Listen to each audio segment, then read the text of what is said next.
Goeiemôre broers en susters. Baie welkom by vanmôre se erediens. Elke Sondag vier 'n mens die opstanding van die Here, dat die Here die dood oorwin het. En hoe kosbaar is dit nie ook om vandag op hierdie Paasnaweek histories ook daarna te dink. Dis die dag wat die Here opgestaan het, dat hy die dood oorwin het. Ons is dankbaar dat ons as gelowiges deur die Heilige Gees saamgebring word, juis om die Here se naam te aanbid, dat ons hoop is in die Here vir hierdie lewe, maar ook in die lewe hierna, en is die hoop vir die Here in ons harte plant, en ons dank en ons loof en ons prys hom daarvoor. As hier besoekers is vanoggend, baie welkom ook vir julle. Hier soos in die buitekant by die agterste deure is daar aan die linkerkant 'n boom. As u nie hier is of u wil net 'n bietjie meer gesels oor die gemeente, sal iemand u daar kry en dan kan u gerus gesels. Ek sien Pieter steek sy hand bys reg. Hy sal u daar ontvang en dan kan u 'n bietjie meer gesels net oor die gemeente of as u wil inskakel in die gemeente. Ons dink in meelewing vanoggend ook aan Bokkie Els en in haar gesondheid waarmee sy sukkel. Jy kan al gerus 'n bietjie 'n luitjie gee of net 'n boodskapie stuur. Ons het ook blomme vandag en ons gaan die blomme ook spesiaal vir haar gee met die wete ons dink aan haar ook in hierdie moeilike tyd. Ons gaan vanoggend vooraf saam sing Skrifbereiming 18:3, die eerste en die 7de vers. Dis 'n bereiming van Openbaring 19 vers 1 tot 9. En die gedeelte in Openbaring is 'n lied wat die kerk van die Here sing. Die oordeel van die Here is pas voltrek aan die einde van die tyd oor hulle wat in opstand was teen die Here, die ongelowiges. En dan sing die kerk van die Here op grond daarvan 'n loflied tot eer van die Here oor sy verlossing en sy heerlikheid en sy mag. Juis omdat die Here geoordeel het. En dan word daar gesing ook oor die rook wat opstyg vir ewig. Dat is die finale onomkeerbare oordeel wat die Here sal gee vir hulle wat hom verwerp het. En juis op grond daarvan is daar die 24 ouderlinge en die lewende wesens wat neerval en God aanbid op sy troon en almal oproep ook om die Here te aanbid.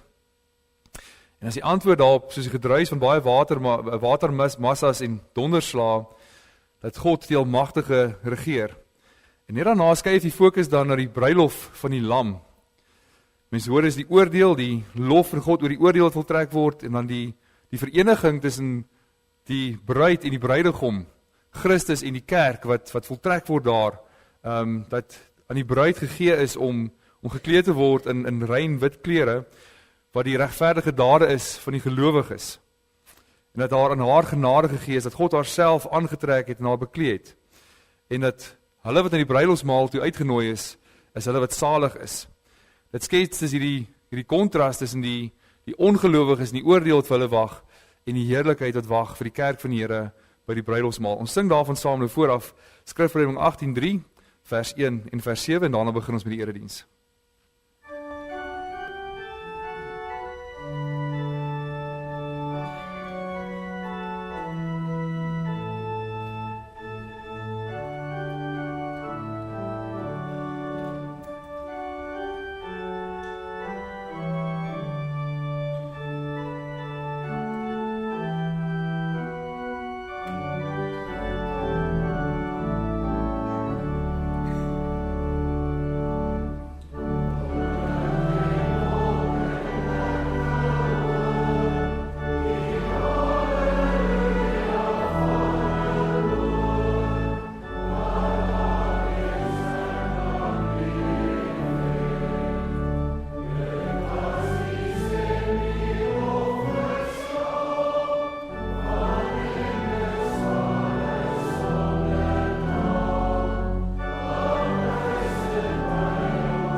Ons woordum kom uit Efesiërs 1.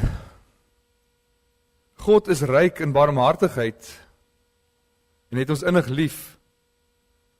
Deur sy groot liefde het hy ons wat dood was as gevolg van ons oortredings, saam met Christus lewend gemaak. Uit genade is ons gered, ja, in Christus Jesus het hy ons saam met hom opgewek uit die dood, en ons saam met hom 'n plek in die hemel gegee, sodat God ook in die tye wat sou kom, sou laat sien hoe geweldig groot sy genade is, deur die goedheid wat hy in Christus Jesus aan ons bewys het. Ons is inderdaad uit genade gered deur geloof. Hierdie redding kom nie uit onsself nie. Dis 'n gawe van God. Dit kom nie deur ons eie verdienste nie, en daarom het niemand enige rede om op homself trots te wees nie. Nee, God het ons gemaak wat ons nou is. In Christus Jesus het hy ons geskep om ons lewe te wy aan die goeie dade waarvoor hy ons bestem het. Geliefdes, genade en vrede vir julle van hom wat is en wat was en wat weer kom, en van die 7 geeste voor sy troon, en van Jesus Christus, die geloofwaardige getuie, die eerste wat uit die dood opgestaan het, en die koning oor die heersers van die aarde. Amen. Ons sing nou saam tot eer van die Here, lofsang, Psalm 98, ons sing daarvan saam vers 1 tot 3.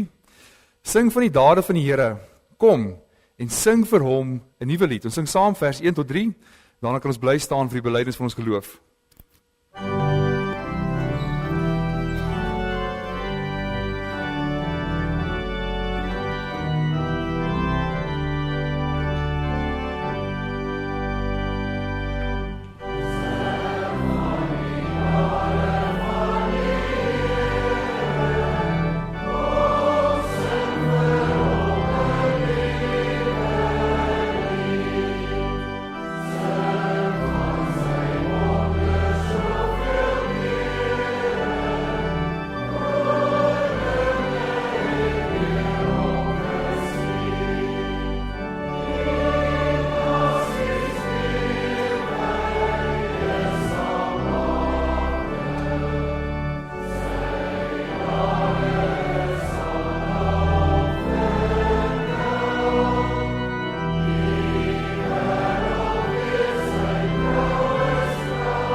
Ons belydenis saam ons geloof in die hand van die apostoliese geloofsbelydenis. En direk daarna sing ons saam Skrif Romeine 12:5. En deel van die belydenis is dat die Here leef vir ewig. Ek glo in God die Vader, die Almagtige, die Skepper van hemel en aarde. En in Jesus Christus, sy eniggebore Seun, ons Here, wat ontvang is van die Heilige Gees en gebore uit die Maagd Maria, wat gelei het onder Pontius Pilatus, gekruisig is, gesterf het en begrawe is, en hy het die lyding van die hel ondergaan. Hy het op die derde dag weer opgestaan uit die dood, opgevaar na die hemel, en hy sit in die regterhand van God, die Almagtige Vader, waarvandaan hy sal kom om die lewendes en die dooies te oordeel. Ek glo in die Heilige Gees. Ek glo aan 'n heilige algemene Christelike kerk, die gemeenskap van die heiliges, die vergifnis van sondes, die opstanding van die liggaam en 'n ewige lewe.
Deel van Skrif Romeine 12 is 'n belydenis wat ons gesing het, dit van al my sondes maak U my vry, en dis juist daarmee waar ons die wet van die Here luister.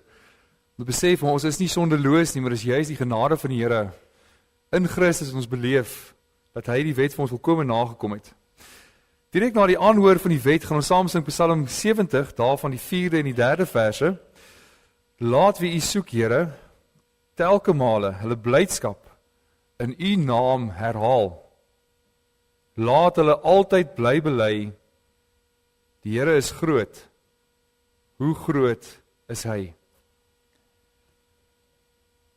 Toe het God al die gebooie aangekondig. Ek is die Here jou God, wat jou uit Egipte, uit die plek van slawerny bevry het. Jy mag naas my geen ander gode hê nie. Jy mag nie vir jou beeld of enige afbeelding maak van wat in die hemel daarbo of op die aarde hieronder of in die water onder die aarde is nie. Jy mag hulle nie vereer of dien nie, want ek, die Here jou God, eis onverdeelde trou aan my. Ek reken kinders die sondes van hulle vaders toe, selfs tot in die 3de en die 4de geslag van die wat my haat. Maar ek betoon my liefde tot in die 1000ste geslag van die wat my liefhet en my gebooie gehoorsaam. Jy mag die naam van die Here jou God nie misbruik nie, want die Here sal die een wat sy naam misbruik nie ongestraf laat bly nie. Sorg dat jy die Sabbatdag heilig hou. 6 dae moet jy werk en alles doen wat jy moet. Maar die 7de dag is die Sabbat van die Here jou God. Dan mag jy geen werk doen nie jy of jou seun of jou dogter, of die man of vrou wat vir jou werk, of enige dier van jou, of die vreemdeling by jou nie. Die Here het in 6 dae die hemel en alles daarin gemaak, die aarde en alles daarop, die see en alles daarin. Op die 7de dag het hy gerus. En daarom het die Here dit as gereelde rusdag geheilig. Eer jou vader en jou moeder, dan sal jy lank bly woon in die land wat die Here jou God vir jou gee. Jy mag nie moord pleeg nie. Jy mag nie egbreek pleeg nie. Jy mag nie steel nie. Jy mag nie vals getuienis aan 'n ander gee nie. Jy mag nie iemand anders se huis begeer nie. Jy mag nie sy vrou begeer nie, ook nie 'n slaaf of slavin, 'n bees of 'n donkie, of enigiets anders wat aan hom behoort nie.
Kom ons bid saam.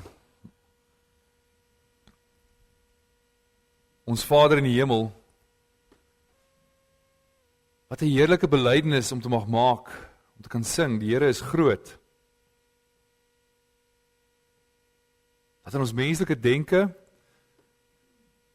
sal daar nooit 'n gedagte opkom wat naaste by kan kom by wie U is in die heerlikheid nie. Wie U is as die Almagtige, die Heilige God. En ons dankie dat ons tog daaraan mag dink, dat ons gedagtes mag vol word daarvan. Dat ons dinge mag oordink wat daar bo is. Ons gedagtes mag vul met wie U is as ons God, ons Skepper, ons Verlosser, ons Heiligmaker. Dat ons mag dink aan die grootheid as ons rondom ons aanskou die heerlikheid van die skepping. Alles wat gemaak is tot die eer van die naam.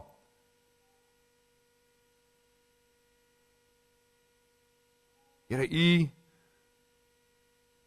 U grootheid is oneindig.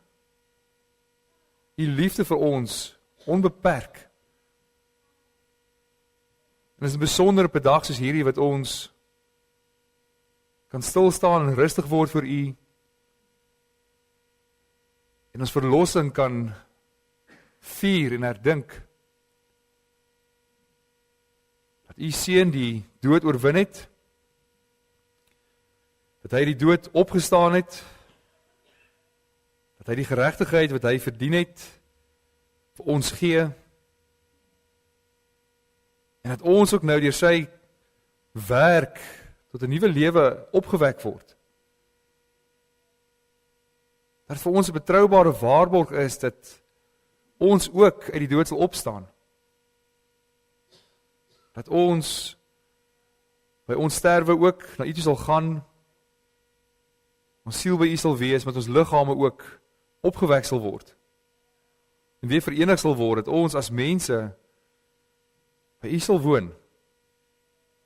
Dat ons liggame ook gelykvormig sal word aan U liggaam, 'n verheerlikte liggaam. Ons bid en vra dat U die opstanding ons ook elke dag sal bekeer. Mag ons elke dag die ou mens afsterf. Mag ons elke dag van harte berou hê oor die sonde in ons lewe. Dat ons teenoor U doen. Dat ons in ons heiligmaking, hoe langer, hoe meer, die sonde sal haat en daarvan sal wegvlug. Maar dat ons ook met die bekering sal opstaan. Die krag wat U vir ons gee, die werk van die Gees, dat ons vreugde in U sal vind, in Christus sal vind, in sy opstanding. Dat hierdie ywer in ons harte sal brand om te lewe volgens U wil. Om alles te doen, nie vir onsself nie, om alles te doen om te leef tot die eer van U naam. Om die goeie werke te doen waarvoor U ons bestem het. Mag ons daarom U wil ken. Mag ons daarom versterk word in die geloof. Ons daardie werke sal doen, nie vir onsself nie, maar sal leef tot die eer van U naam. Ons dank U, Here, dat ons nou reeds al die ewige vreugde in ons harte kan beleef. Dat ons nou reeds die ewige lewe het. Ons dank U vir die sekerheid U vir ons gee, dat ons ook die volkome saligheid eendag sal besit. 'n Saligheid wat nog geen oog gesien het, of geen oor gehoor het, of in geen mens se hart opgekom het nie. Maar dat ons daarin sal lewe. En in besonder nie vir onsself nie. Maar besonder ook daar om U vir ewig te loof en te prys vir wie U is in die heerlikheid. Ons dank U, Here, vir die woord.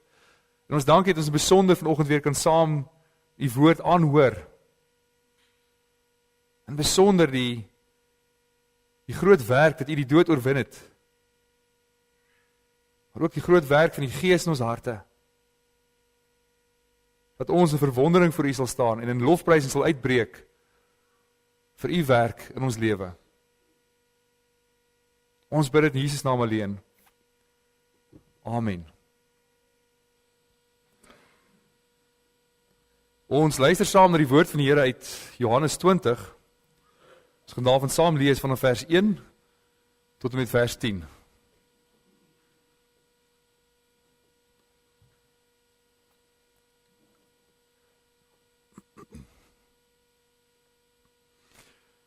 Johannes 20 vanaf vers 1.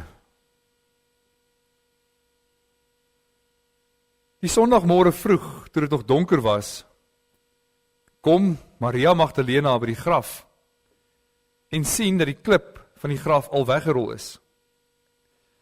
Sy hardloop toe en gaan na Simon Petrus en na die ander disipel toe, vir wie Jesus baie lief was, en sê vir hulle, hulle het die Here uit die graf weggevat, en ons weet nie waar hulle hom nou begrawe het nie.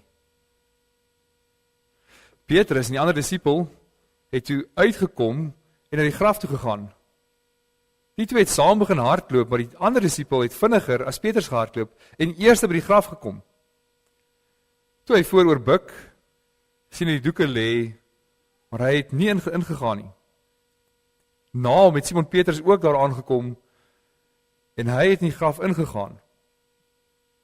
Hy sien toe die doeke daar lê, ook die doek wat om Jesus se kop was.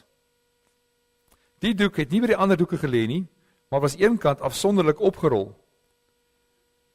Daarna het die ander disipel wat eers by die graf gekom het, ook ingegaan, en hy het dit ook gesien en geglo. Hulle het nog nie die skrif verstaan dat Jesus uit die dood moet opstaan nie. Daarna het die disipels weer huis toe gegaan.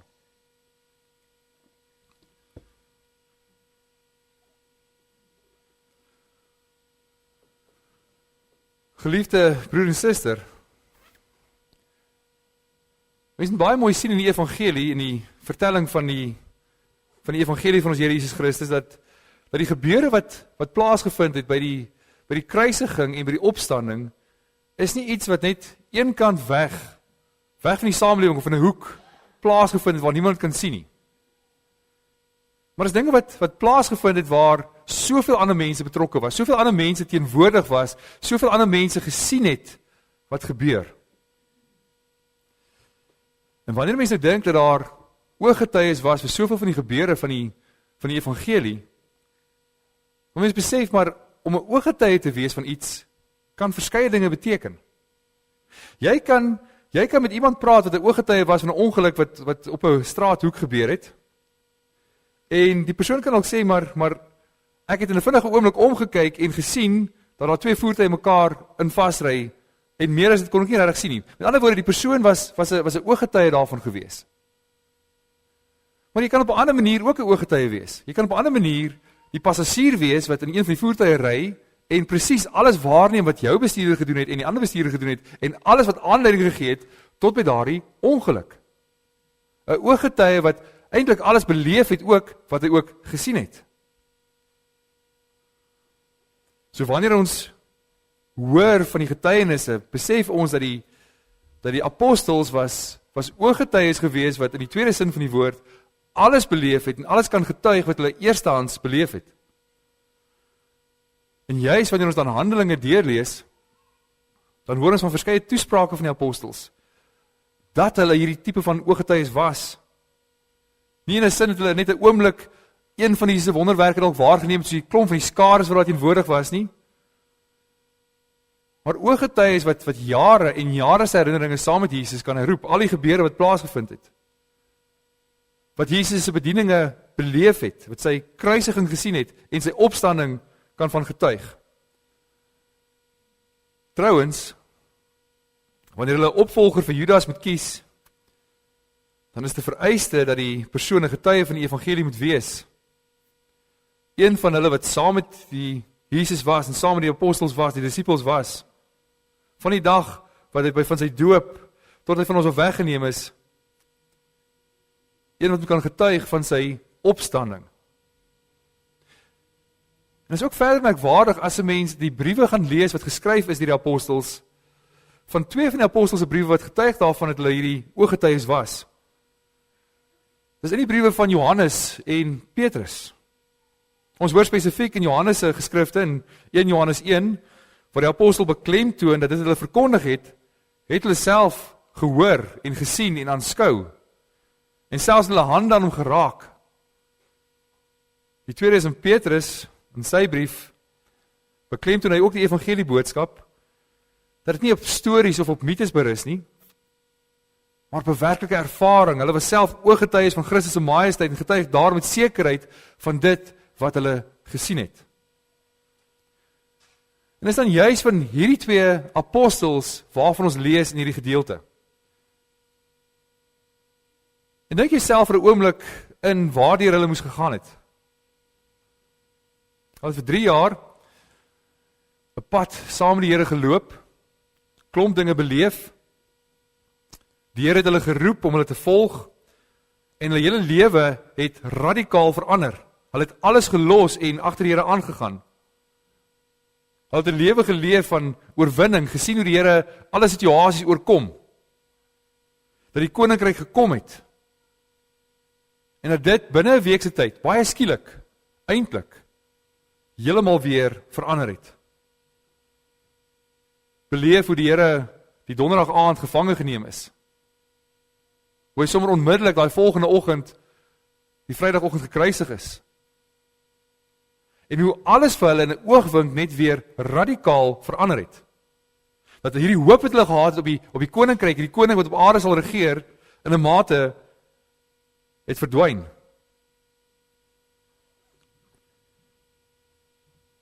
Hulle sien hoe hulle verlosser doodgemaak en begrawe word. En dit was eintlik heeltemal uitsonderlik dat Pilatus sou toelaat dat Jesus begrawe word. Want gekruisigde misdadigers is deurlopend aan die kruise gelos. Baie keer is hulle daar gelos, juist sodat die wilde diere en die aasvoëls die vleis kan opeet. En die Romeine het dit juist as 'n afskrikmiddel daar gelos. Dit was nie net 'n advertensiebord wat vir tydens die proses van die doodmaak daar was nie, maar deurlopend. Enige persoon wat vir weke lank daar verby sal stap, sal sien wat dit behels as mense gekruisig is. Wat dit beteken as jy misdaad pleeg teen die staat. Ander kere is die liggame wel afgehaal, maar is weggegooi, saam met die vuil goed, buite kan die stad. Daar is nie begrafnis gegee nie. Maar in Jesus se geval het Pilatus op versoek toegelaat dat Jesus begrawe word, afgehaal van die kruis en begrawe word.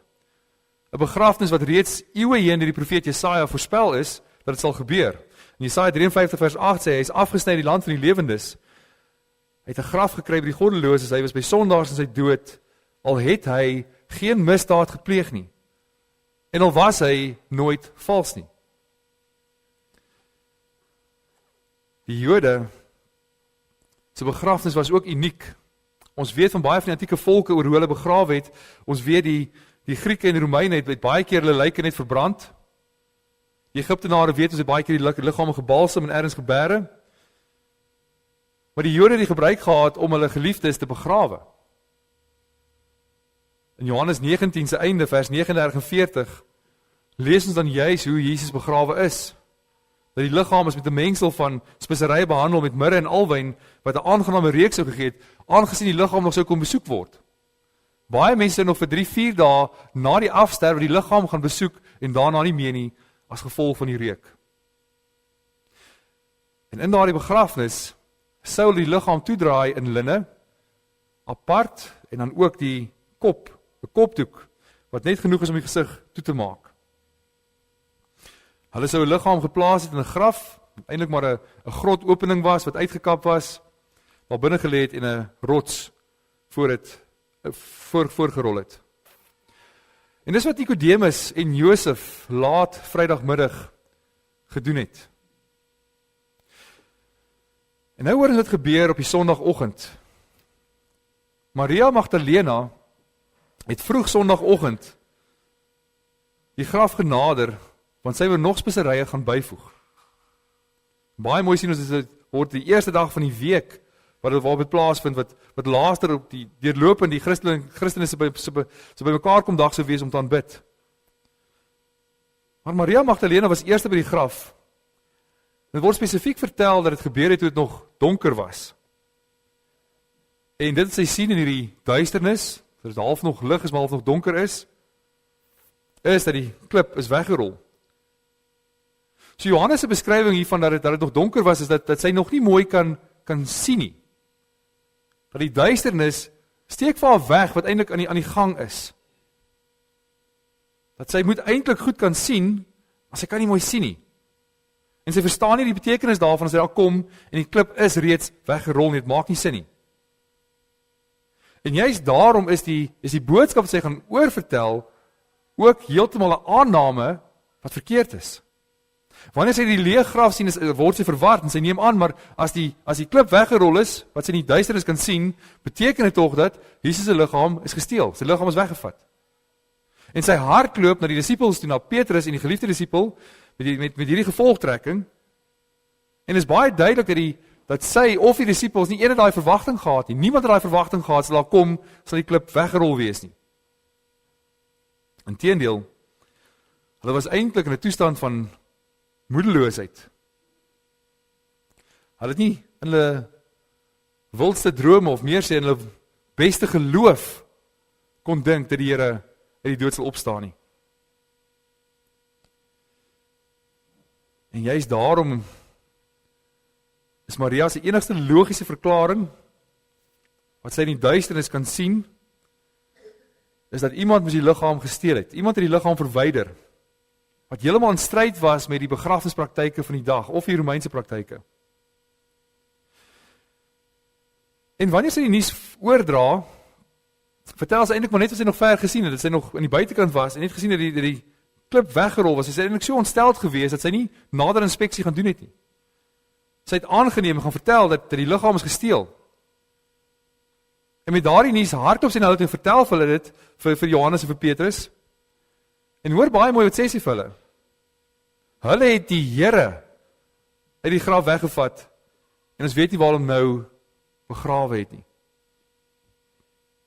Met ander woorde, wat sy in die duisternis nie mooi kan sien nie, wat nog nie half mooi verhelder het nie, word eintlik in haar woorde oorgedra. Want hierdie stuk ironie daarin is, sy sê hom die Here noem. Sy sê nie, hulle het Jesus se liggaam gevat en hom weggesteek, en sê, hulle die Here uit die graf uit weggevat en sy liggaam iewers neergesit. Die Here het homself op 'n wonderbaarlike manier alreeds aan hulle openbaar. Deur hulle eie belydenis het hulle gesê, maar U is die Christus, U is die Seun van die lewende God. Hulle het beleef hoe die Here op die water loop, hulle het beleef hoe die Here mag het oor die natuur en die storm stil maak, hulle het beleef hoe die Here mense genees en demone uitdryf en mense uit die dood uit opwek. Om dus te sê dat hulle die Here se liggaam weggeneem, impliseer met ander woorde dat die Here dit nie mag gehad om dit te keer nie. Hulle kan nie verstaan hoe iemand die Here se liggaam kan wegvat nie. Kan nie dink dat hy self opgestaan het nie. Daar bestaan as hierdie spanning in haar verstaan van die evangelie. Wat sy alles as verlies sien, is eintlik die begin van die verheerliking van Christus. Die klip voor die graf is weggerol en die liggaam is weg. Eintlik wonderlike nuus as jy dit kan sien, maar die persepsie of die interpretasie of die ongeloof is te veel. En juist daarom word die nuus sleg oorgedra, en juist daarom word die eerste hoorders ook hoorders van slegte nuus, dat dit nie goeie nuus vir hulle nie, dis nie die goeie nuus verkondig word nie, dis die slegte nuus wat hulle oorgedra word. Die disippels kan glad nie verstaan wat aan die gang is, onthou nog hulle is in skok, en hulle is hartseer vanweer die afsterwe van die Here, en as hulle nou nadink oor die woorde wat hulle hoor, dan moet hulle eintlik besef maar daar is spanning. Maar jy kan jouself indink wat gebeur in hulle gedagtes. Hulle gedagtes is nou reeds in 'n sekere rigting gestuur. As iemand nou vir jou sê, moenie aan 'n pink olifant dink nie, dan dink jy outomaties aan 'n pink olifant, jy moenie aan dink nie. Net so, kom sy sê vir hulle wat gebeur het, die liggaam van die Here is weg. En onmiddellik dink hulle gedagtes ook in daardie rigting. Het hulle die liggaam geskuif? Het Pilatus nou van plan verander? Is hy vir die wilde diere gegooi, is op die vullishoop gegooi? Het die Jode gekom en die liggaam gesteel? Wie is die hulle? Is dit die Jode, is dit die Romeine, wie het dit gedoen? Hoekom sal hulle hom steel? Wat moet hulle nou in die situasie doen, daai krisis situasie, jou gedagtes is reeds in 'n sekere rigting. Nie vir een oomblik kom dit hulle gedagtes op oor wat die waarheid is wat gebeur het nie. Daar's as hierdie klomp verwarring in hulle gedagtes wat hulle tot orde moet bring. En dit kan net gebeur deur die regte verklaring. So Petrus en Johannes sien hierdie dringendheid en hulle gaan vinnig na die graf toe. Hulle kan nie net bly loop nie, hulle besef hierdie dringendheid en hulle hardloop na die graf toe. Hulle is oorweldig met die dringendheid, met die emosie om by die Here uit te kom, om by die graf uit te kom. En Johannes hoor ons hardloop vinniger as Petrus. En hy wag nie vir hom nie. Dis te dringend om by die graf te kom. En die nuus is waar, die klip is weg. En hoewel Johannes eers daar aankom, gaan hy nie in nie. Hy bly buite staan en dan word ons vertel, hy kyk wat daar gebeur. Nou word beskryf dat hy vooroor buig en hy sien die doeke lê. En die woord die gebruik word, is eintlik jammer dat mense in Afrikaans nie meer die nuances daarvan kan sien nie. Want die woord in Grieks is blepo, wat beteken om net te kyk, soos ons elke dag net sal rondom ons kyk. So hy kyk net in, sonder om na te dink, sonder om op te let oor alles wat hy raak sien. Hy sien nie die doeke daar lê. Hy het bloot opgemerk en nie op gefokus nie. Maar hy kom wel agter dat die nuus dalk nie heeltemal akkuraat is nie. Die legkaartstukkies begin stelselmatig bymekaar kom. Die liggaam is weg, maar dit lyk nie of hy gesteel is nie. Die liggaam wat gesteel is, sal alles net die liggaam gevat het en weggegaan het mee. Maar jy net vinnig te kyk, die situasie op te som, te sien wat daar is, sien jy die doeke daar lê. Die liggaam is weg, maar die linne, die kopdoek, alles is mooi daar, en niks van alles is nie weggevat nie. En nou kom Petrus by die graf aan, maar hy gaan in. En is tipies sy aard om oor te gaan in aksie en in te gaan, en dit word ons beskryf, dat hy ook sien. Maar die woord die gebruik word is anders. Sy sien is theoreo. Hy theoretiseer oor wat hy sien. Hy bestudeer, juis om die legkaartstukke meer mekaar te pas. Hy wil regtig kyk om te verstaan wat hier gebeur. Is dit waar die nuus wat oorgedra is? En dan vorm hy klomp teorieë oor wat moontlik kon gebeur. Hy probeer agterkom watter bewyse is agtergelaat en watter bewyse is beduidend. En hy gaan dus hierdie gedagteprosesse om uit te pleis presies wat gebeur het. En wat hy waarneem is die linne wat om sy lyf was, as ook die doek om sy kop is een kant opgevou. En Johannes plaas juis hierop vir ons klem. Juis het hulle kan bepaal wat gebeur het. Dat hulle kan sien, maar wat daar gebeur het getuig nie van diefstal dat alles weg is nie. Dit getuig nie van geweld of om 'n liggaam te steel nie. Dat die leë graf waarna hulle kyk, getuig van tydsaamheid, rustigheid, vreedsaamheid wat daar plaasgevind het. En Petrus kan nie die toneel oplos nie, hy kan homself nie indink wat gebeur het nie. As die liggaam baie duidelik nie gesteel is nie, wat anders kon daar gebeur het. Met ander woorde, die lig het nie vir Petrus opgegaan nie. Hy kan aan geen ander verklaring dink oor hoekom alles so rustig sal wees nie. En daarna gaan Johannes in die graf in. En weer eens word vir ons beskryf dat hy sien. Maar hierdie keer is daar 'n verskil. Vir die derde keer word daar 'n ander woord gebruik vir sien, dat hy horao in die Grieks beteken om na iets te kyk, om presies te verstaan wat jy sien. Dat jy kan sien en jy weet presies wat jy sien. Waar gaan die lig vir jou op? Die duisternis gaan weg, jy kan duidelik sien. So Johannes gee hierdie gebeure deur in die volgende gedagte vloei dat daar eers gesien word, oordink word en dan oortuig wees van wat jy sien. So wanneer Johannes ingaan en sien dat die liggaam dat nie daar is nie, glo hy en hy sê ook dat hy glo in die opstanding. Dat die Here het wel uit die dood het opgestaan. Dit wat die Here vir hulle daar gelos het, was juist daardie bewysstukke dat hulle dit moet sien en tot geloof kan kom dat hy die dood oorwin het. Hy weet nie die detail nie, maar hy weet, hy het wel geglo dat die Here het opgestaan. Net daarna maak Johannes in vers 9 die stelling dat hulle egter nog nie die skrif verstaan het dat Jesus uit die dood uit moet opstaan nie. Met ander woorde, hy het gesien die Here het opgestaan, maar hy het nog nie die kloukie by die oor gebring dat die Ou Testament getuig eintlik daarvan dat die Here moet opstaan nie. Ons hoor verder in Jesaja 53 wat ons vroeër van gelees, net vers 10 en 11. As hy sy lewe as skuldoffer gee, sal hy 'n nageslag hê en nog lank lewe. Deur hom sal die wil van die Here sy doel bereik. Na sy bittere lyding sal hy weer die lig sien. Hy sal die Here ken. In ander woorde, daar 'n opstanding plaasvind, wat die skrif van getuig. En wel Johannes het weet, die bewyse wat hy sien, nog nie die skrif verstaan, wat daarvan getuig nie. En broers en susters, die Here gee vir ons ook hierdie bewyse van die opstanding. Die Here kon opgestaan het sonder dat enigiemand van ons het sien. Hy kon opgestaan het en nie enige bewys agtergelos het nie. Maar God laat die klip van die graf wegrol en die oop graf wys as bewys van die fisiese opstanding dat die Here die dood oorwin het. En deur die openbaring daarvan vir ons in sy woord, dat ons deur sy woord kan sien.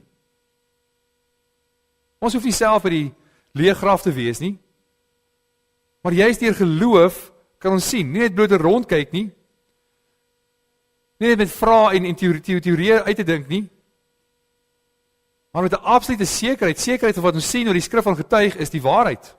Dit is so, dat die Here Jesus het die dood oorwin. Hy het waarlik opgestaan. En dis die werk van die Heilige Gees. Dis die werk van die Heilige Gees wat kragtig in gelowiges werk om te sien en te weet dat die lig vir ons opkom. En nou kan jy dalk getuig van hoe dit in jou lewe gebeur het, wat mens eintlik half hierdie selfde patroon raak sien. Dit tel van die kere daarna wat die evangelie in jou verkondig is, dat jy opnuut weer in verwondering gestaan het oor hoe die Gees die skrif jou oopbreek, dat jy soveel meer kan sien wat die Here vir jou wys. En is die wonderlike hiervan dat wanneer 'n mens evangeliseer, wanneer jy uitloop en vir ander mense vertel om te sien, dat dit basies ook hierdie patroon vorm. Dat mens wys iemand uit die skrif uit, dat hulle kan sien, dat hulle kan bly poor, dat hulle hierdie eenvoudigheid kan sien en rondom hulle kyk, en dan kry jy ander mense wat op 'n ander fase van hulle lewe is, dat hulle klomp van hierdie inligting teen mekaar opweeg en probeer sin maak, teorieë uitdink oor, is dit regtig die werklikheid daarvan? Maar daar waar die Heilige Gees werk, daar werk hy geloof, dat jy met soveel meer insig, met die ware regte insig kan sien.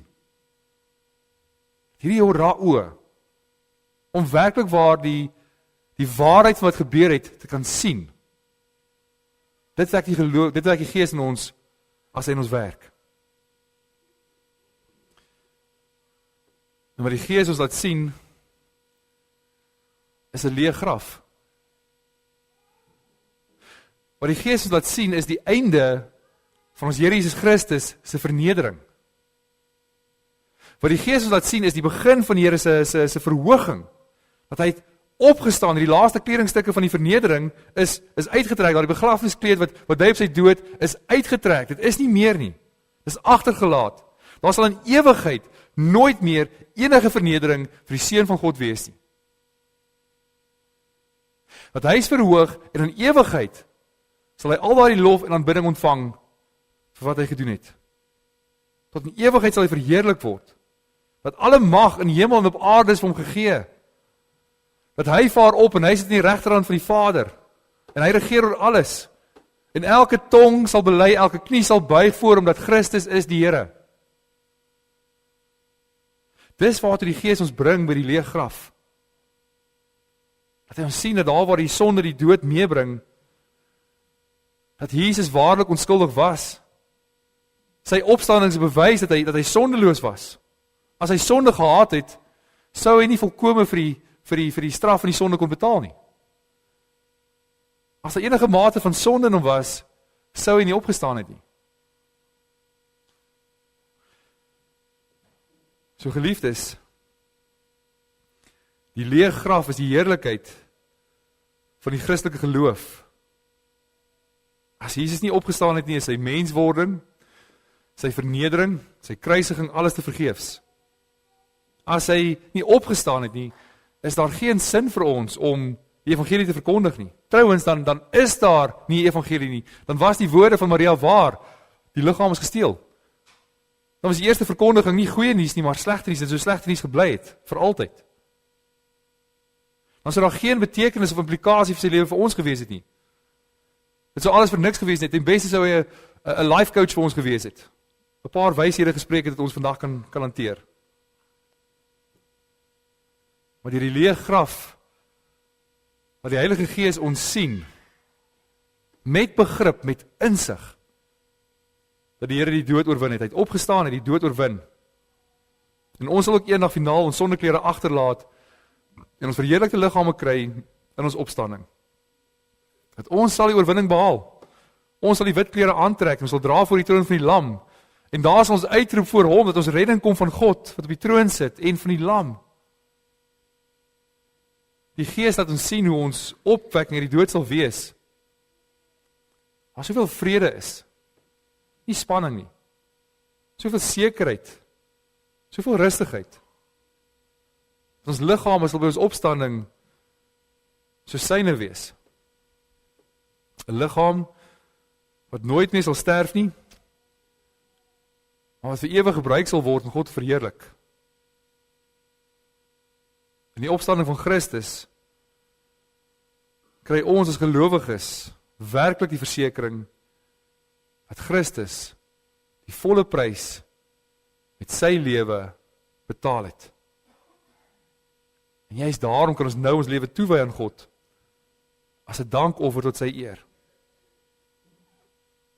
Broers en susters, kyk en sien met volle insig en volle begrip, die volle sekerheid wat die Gees in jou wek, die evangelie, die goeie nuus, Jesus Christus het opgestaan. Amen. Kom ons bid saam. Ons Vader in die hemel, hoe heerlik is u werke. U is almagtig. U is alwys. En in die groot liefde bewys U soveel genade en barmhartigheid teenoor ons as ellendige mense. Ons beleef daagliks ons stryd in ons eie sonde. Ons beleef daagliks ons eie ellende. Dat ons ook hierdie stryd in onsself het, hierdie struweling wat ons wil uitroep. Dat die goeie wat ek wil doen, dit doen ek nie, maar jy is die slegte wat ek nie wil doen nie, dit doen ek. En dat wie kan ons verlos van hierdie liggaam van die dood? Maar ons loof en ons prys U, dat U dit vir ons doen deur ons Here Jesus Christus. Dat hy die dood kom oorwin het. Dat hy opgestaan het. Dat die Gees daar die absolute sekerheid in ons harte wek. Dat ons nooit in twyfel hoef te leef nie. Ook met die volle sekerheid dat alleen van U afkom. En mag ons daarin leef elke dag. Mag dit die getuienis van ons lewe wees, mag dit die getuienis van ons woorde wees, dat ons ook aan alle mense sal vertel om te sien. Ons bede sal wees dat die Gees ook in alle mense se harte sal werk, dat hulle hierdie insig en begrip sal hê. Dat U kerk so op aarde sal getuig, dat die getal van die uitverkorenes vol sal word. Dat U seën weer sal kom. Ons dank U, Here, vir al hierdie genade in Jesus naam alleen. Amen. Geliefdes, die liefdegawe gaan vandag vir die diakonale kas, sowel as ook vir die kinderhuise wat deur die gereformeerde kerke ook help onderhou word. So wanneer u bydraes vandag gee, dink daaraan, dit gaan vir die nood met die diakonale kas, maar ook vir die kinderhuise. Dit kan elektronies afgedraal word deur die EFT of deur die scanner daar voor u, of by in die briefie, of dit kan ook by die deure in kontant gegee word. Kom ons staan, dan sing ons nou saam lied 422 vers 1 tot 3. Die Here het opgestaan.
Ontvang die seën van die Here, die genade van ons Here Jesus Christus en die liefde van God ons Vader en die gemeenskap van die Heilige Gees is en bly by elkeen van u. Amen.